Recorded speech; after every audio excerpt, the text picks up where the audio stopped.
third world nation.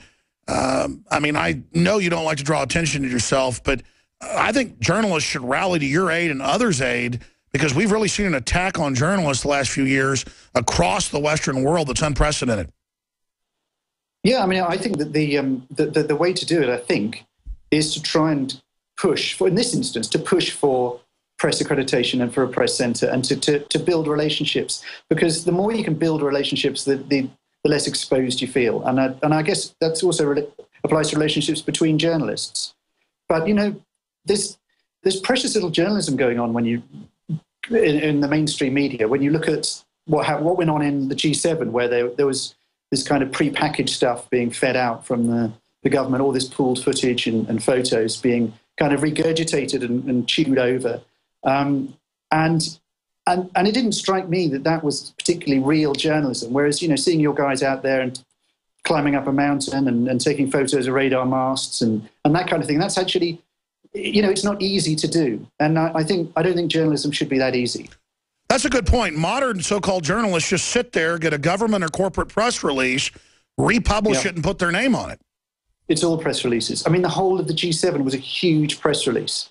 And a kind of, it was to be inside it and to be in that, within the press center, this giant thing held in an ice skating center, it was very surreal at times. And it was surreal because everyone was taking it seriously. It was like they were looking at photos of a pantomime. And Goldilocks was up on the screen, and they were all going, "Oh my God, Goldilocks looks like she's in trouble." You know, it was like that kind of seriousness of the whole thing, and that's what was. It was like cognitive dissonance, I felt when I saw What do you make of the armored vehicle rolling up to you and 9 other journalists like you were terrorists?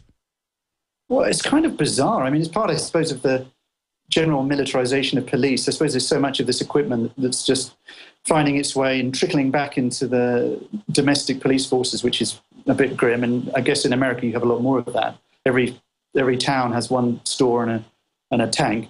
But it's kind of weird, and it's just such overkill. I mean, it's so unnecessary. In fact, the policing and the checkpoints are so heavy that there's precious little few people out here, you know, standing even by the gates. It's very small this year, you know, and I have seen one mainstream journalist, which is good, but unfortunately she was in a Mercedes being driven up to the hotel. She's the editor of a Norwegian newspaper. So yeah, I guess I've seen one mainstream journalist. So that's good. That's a start. Yeah, they're inside and promise not to talk. In closing, we know some of their agenda. What do you think this year's Bilderberg's really all about? And how would you summarize other key points as a journalist that you're witnessing? Well, from the agenda, obviously the AI leaps out, with Google DeepMind, and this the general shift of Bilderberg towards high tech and towards those spheres, you know, with their people like Peter Thiel from Facebook and Alex Karp from Palantir and Schmidt from Google, etc., and Mundy from Microsoft. These are big players in the tech field, and it's very interesting to see their presence and their power is growing within Bilderberg. So that's interesting, and I guess also Greece is a big thing. And you've got a member of the executive board of the European Central Bank. You've got 2 European finance ministers, 3 European prime ministers. They're going to be talking about Greece and the Grexit, and they're going to be talking about it with all these predators, like people like Goldman Sachs and Deutsche Bank and Morgan Stanley and Lazard and HSBC, et cetera, et cetera. The list goes on. But, you know, not a single Greek-serving politician will be there. So, you know, if I was the finance minister Yanis of Greece, I'd be wanting to come here now. It can't make them happy that the UK wants to get a vote on staying in the EU, something that never got to be put in the EU before. I noticed they've got some of the media people there as well that are big on keeping the UK in the EU. I noticed some of those folks got invited into Bilderberg, and we know that it ties into TPP as well.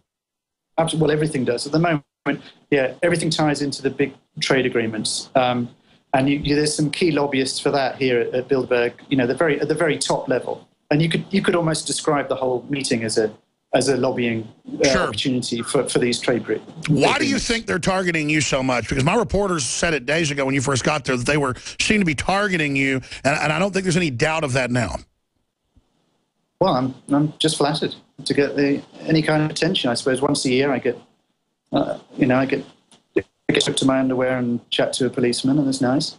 And I should point out, by the way, that I stripped. I wasn't stripped. No, I understand, but you're in your place, and then they take you back outside. I was being a bit sarcastic there. Yeah. What are you going to do next, or maybe you can't say?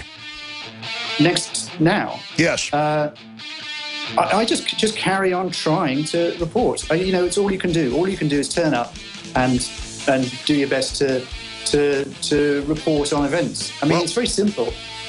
We're talking to a rare man, a real journalist who works for a major media outlet, Charlie Skelton from The Guardian. Thank you so much. We'll cover your action here every day. Thank you.